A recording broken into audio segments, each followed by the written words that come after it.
Hello and welcome back to my channel. My name is Jenny and we're here to talk about all things murdery. So today I want to talk about Netflix's new show, Sins of Our Mother. If you haven't seen it yet, definitely go check it out. So let's get into it. So how did I stumble across this show? Friday night, I was laying on my couch watching the newest episode of the Great British Baking Show, because that is a typical Friday night for me. And when I finished the episode, Netflix pops up and says, "We think you should watch this show next, Sins of Our Mother." And I looked at the description really quickly, and this is the description. She was a doting mom, a churchgoer, a beauty queen, and a Wheel of Fortune contestant. Then her kids vanished, and a shocking story of murder unfolded. Well, that does sound like my kind of thing, so sure, let's give it a whirl. I will preface by saying I do tend to avoid murdery things where children are involved. Not that anybody deserves to be murdered, but children are just the most vulnerable. And even though I have no children and I honestly don't care for children, no, nothing's personal. I'm sure your children are lovely. I just am not a big fan. So that being said, I don't want anybody to murder them. Like they don't deserve that. And not that anybody does, but I don't tend to watch that kind of thing a lot. But this one just struck out to me as being unique. So I decided to give it a go and see what it was about. So Sins of Our Mother is a 3-part docuseries, and it follows the story of Lori Vallow. Lori Vallow is a mother of 3 children. Her oldest at the time, this started in around 2019. Her oldest at the time was in his early 20s, with her youngest being 7. She also had a 16-year-old.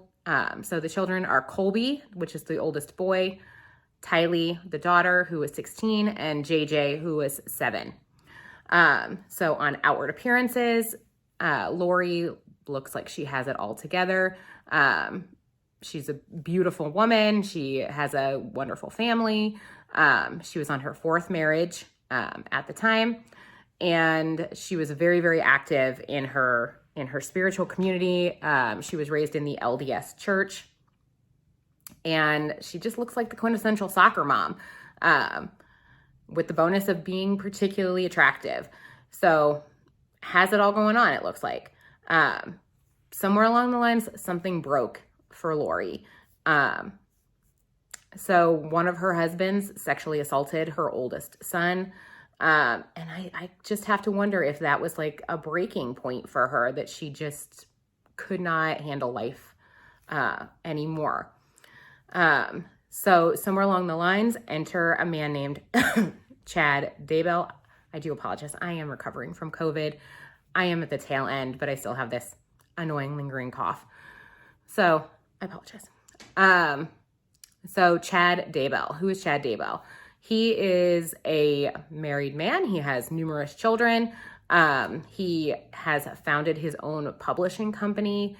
And it seems to me that the primary purpose of his publishing company is so that he can self-publish a plethora of doomsday propaganda featuring himself as a post-apocalyptic savior. I feel like at this point we have to call him a cult leader. I don't know how much of a physical cult he had generated, but it does seem like he had a very large online presence. There was a podcast. I have not gone out to look to see if the podcast is still in existence, because I can only take so much crazy. They thought the world was going to end in June of 2020. I think we can all agree. June of 2020. Well, 2020 as a whole was a hot mess, but clearly we're still churning along.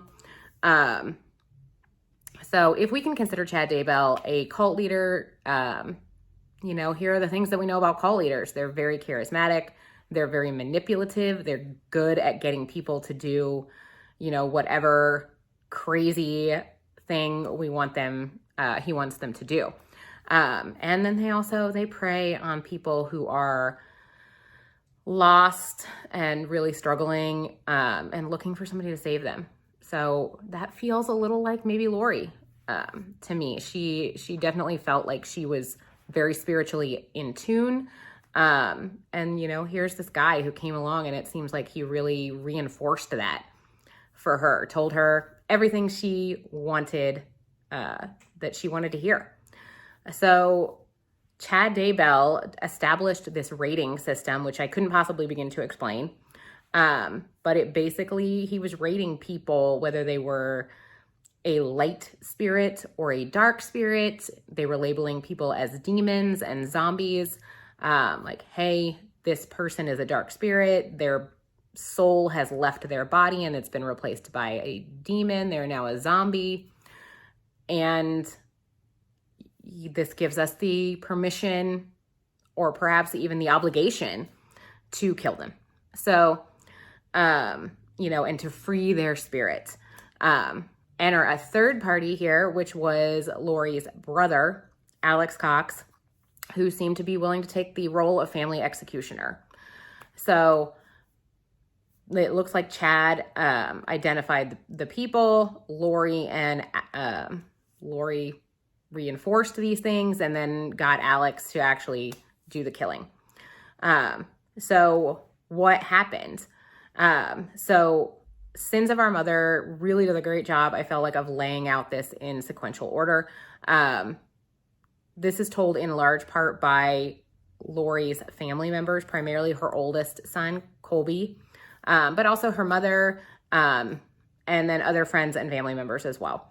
So in early 2019, Charles Vallow, who was Lori's husband at the time, her fourth husband, began reaching out to friends, family, even the police. He was working to get a psychological evaluation and basically saying, Lori is off of her rocker. I need help. I don't know what to do. I'm in danger. The children are in danger. She believes that she's a god, and she is preparing for the end of days.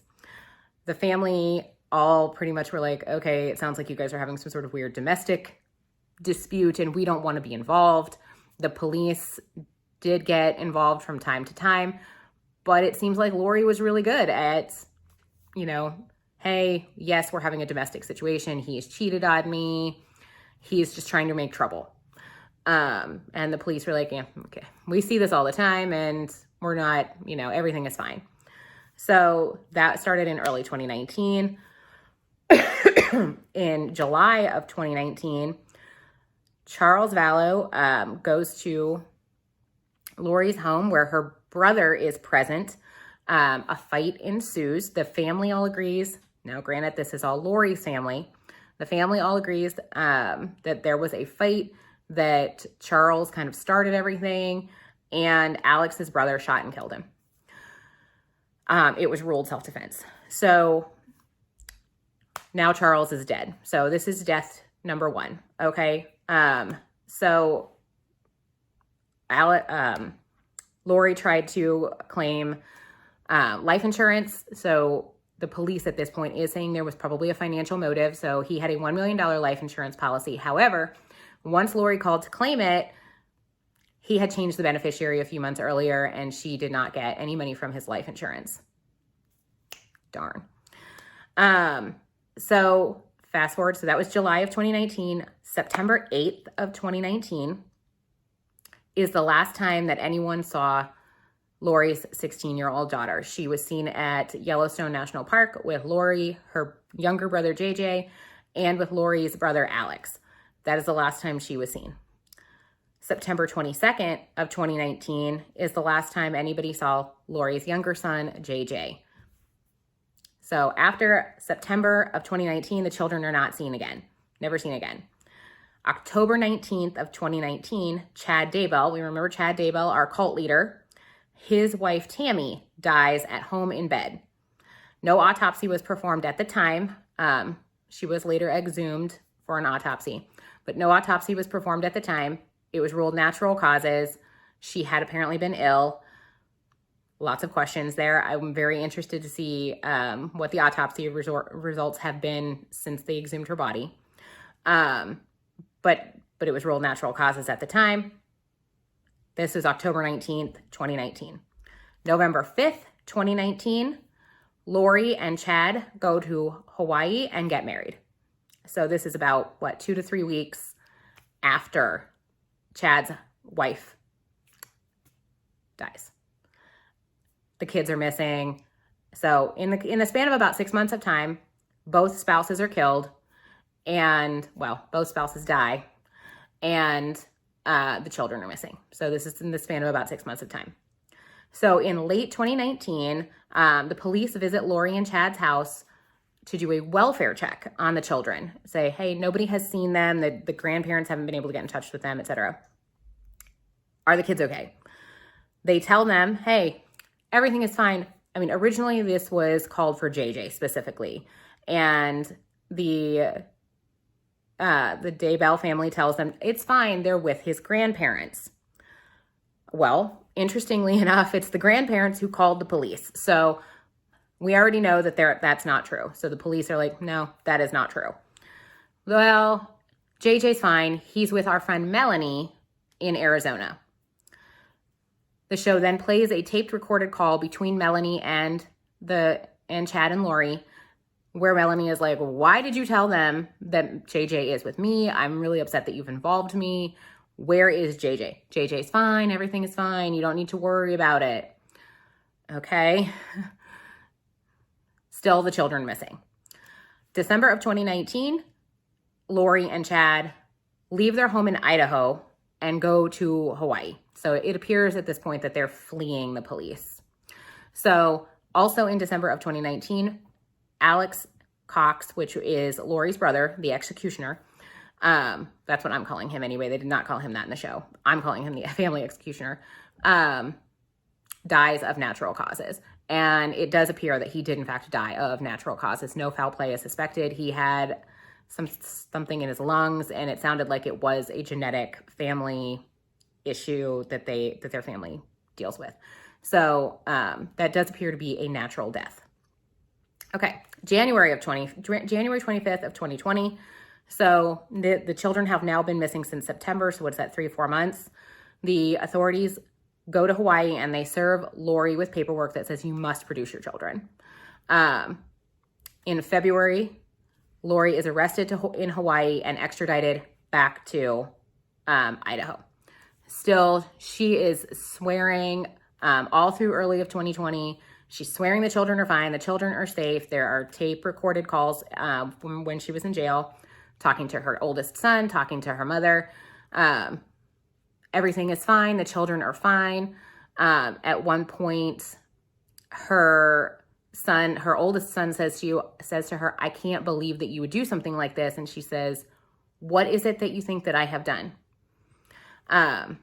Her mom and her sister go on a news program and tells the world, look, she says the kids are fine. We believe her. The kids are fine. No, we don't know where they are, but we believe her that the kids are okay. She would never harm her children. So that lasts up until about mid-2020. Around that time, the police start identifying phone tracking where after Tylee, which was the 16-year-old daughter, went missing, of Alex Cox spending an inordinate amount of time in Chad Dabell's backyard. So like in the same spot for hours, basically.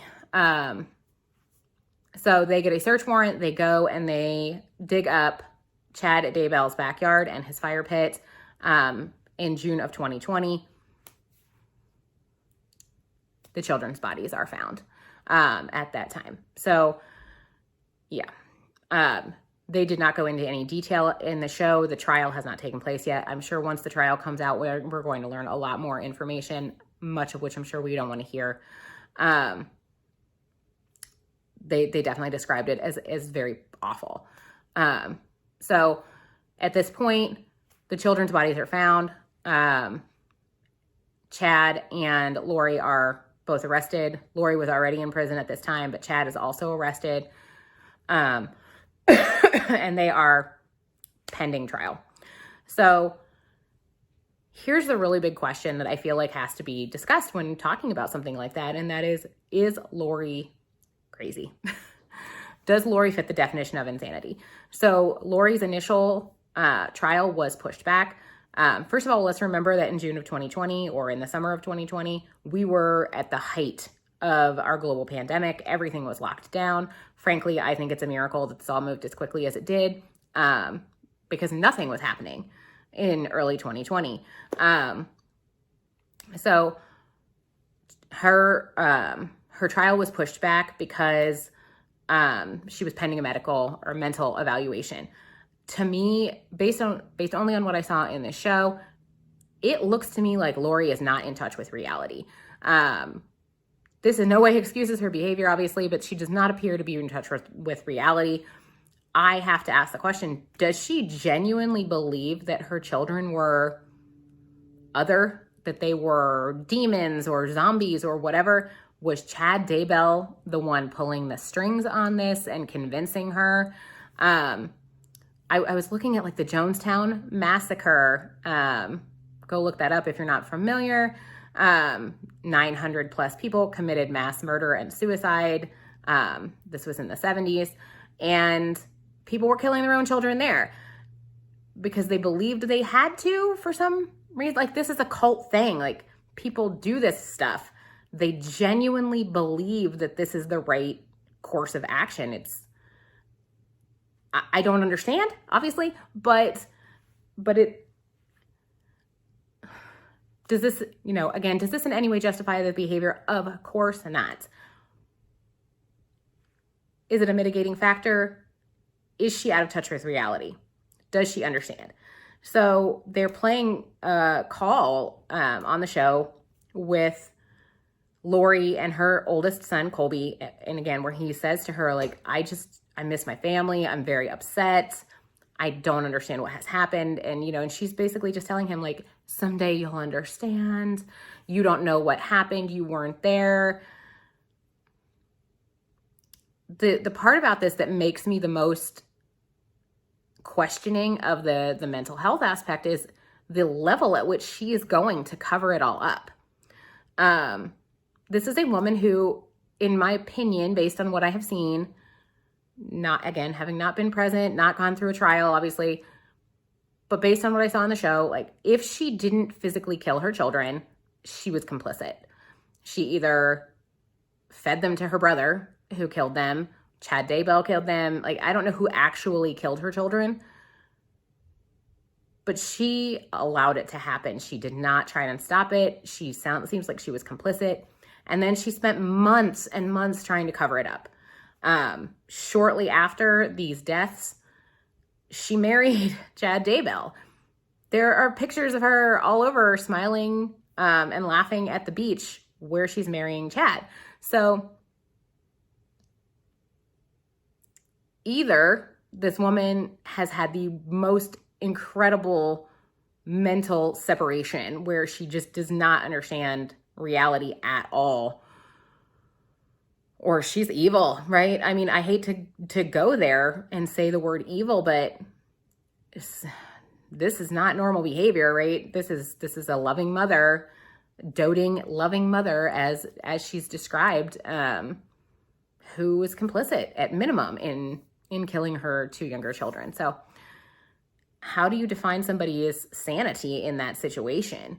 Not a decision I would want to have to make. She has at this point been determined mentally sound to stand trial.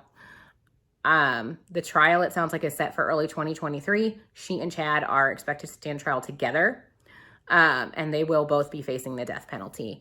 I will be really interested to see how this plays out, because I just can't even imagine what the defense is going to be.